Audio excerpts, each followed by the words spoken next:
Hello everyone, welcome back to try and test kitchen. આજે હું તમારી સાથે શેર કરીશ ટામેટામાંથી બનતી એકદમ મસ્ત રેસીપી. ના શાક ના ચટણી, એકદમ યુનિક રેસીપી છે. તો તમે વિડીયોને એન્ડ સુધી જરૂરથી જોજો અને આઈ એમ શ્યોર તમને ખૂબ જ પસંદ આવશે. તો ચલો રેસીપી સ્ટાર્ટ કરીએ.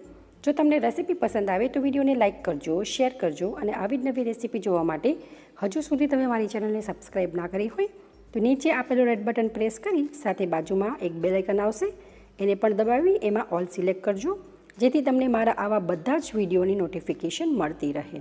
તો ચલો સ્ટાર્ટ કરીએ. તો અહીંયા મેં 3 મીડિયમ સાઇઝના ટામેટાં લીધા હતા અને આપણે એને સારી રીતે ધોઈ અને આ રીતે ઝીણા ઝીણા કટ કરી લેવાના છે.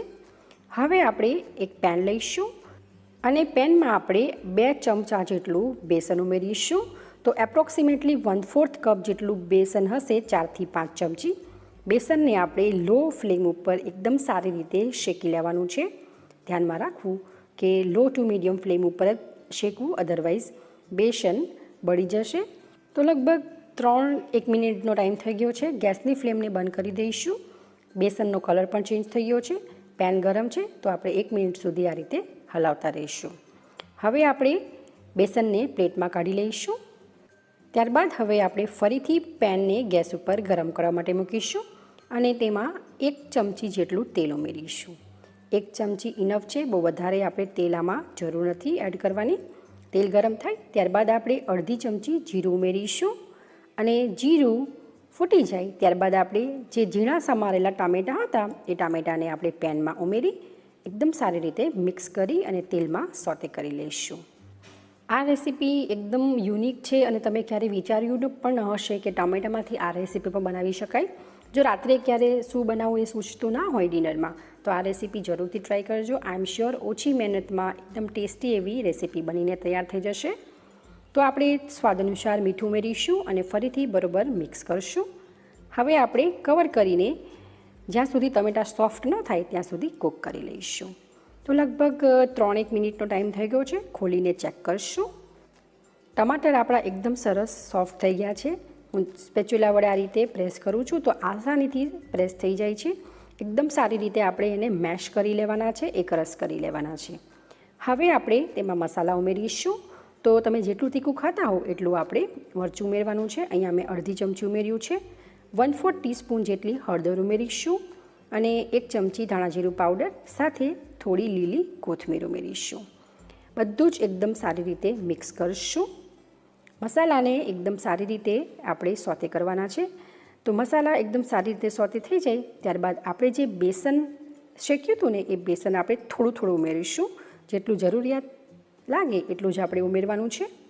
બેસનને એકદમ સારી રીતે મિક્સ કરવાનું છે.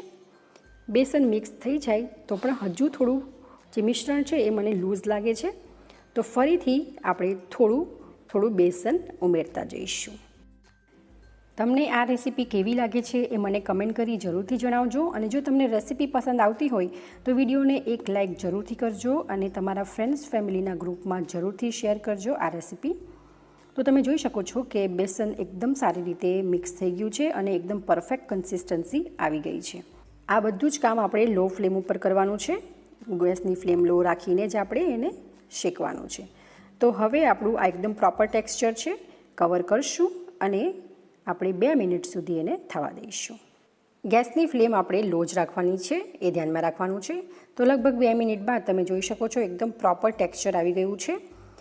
તમારે બીજા કોઈ મસાલા ઉમેરવા હોય તો પણ તમે ઉમેરી શકો, ગરમ મસાલા. અને તમને જો ખાંડ ભાવતી હોય, ગળ્યું ખાતા હો તો ખાંડ પણ તમે આમાં ઉમેરી શકો છો.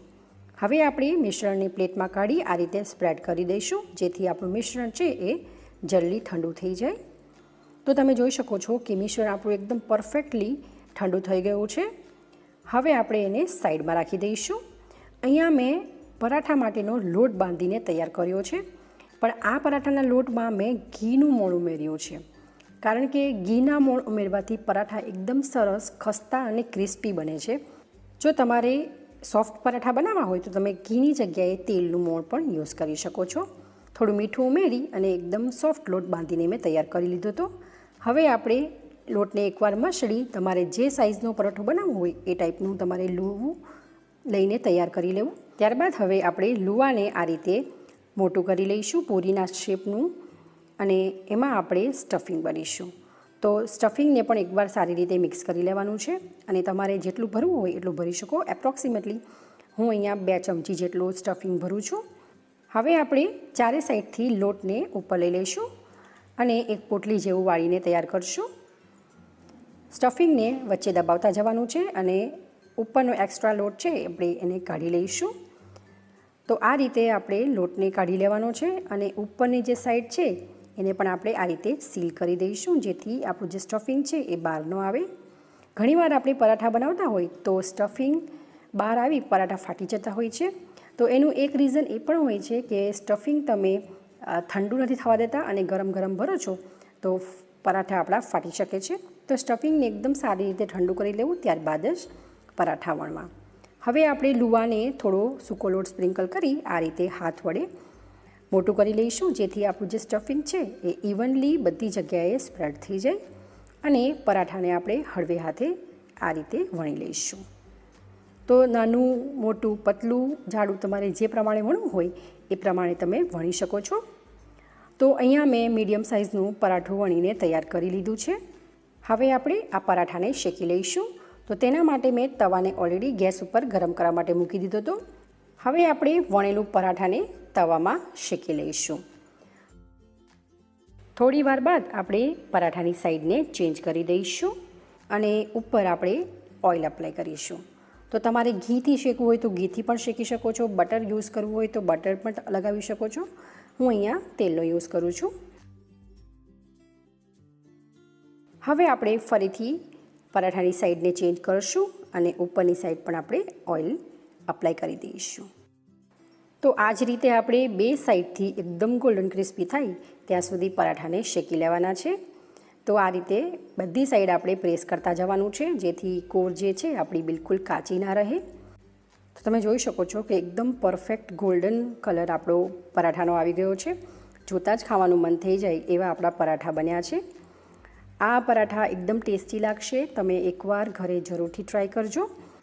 તો આપણા બે સાઈડથી એકદમ સરસ પરાઠું શેકાઈને તૈયાર થઈ ગયું છે.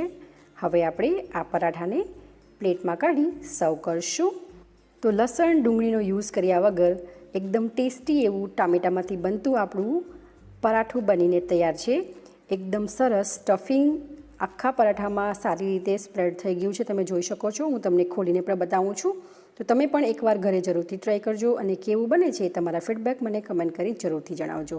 જો તમને આ રેસીપી પસંદ આવી હોય તો વિડીયોને લાઇક કરજો, શેર કરજો અને મારી ચેનલને સબસ્ક્રાઈબ કરજો. તો ચલો ફરી મળીશું એક આવી જ નવી રેસીપી સાથે. Thank you for watching.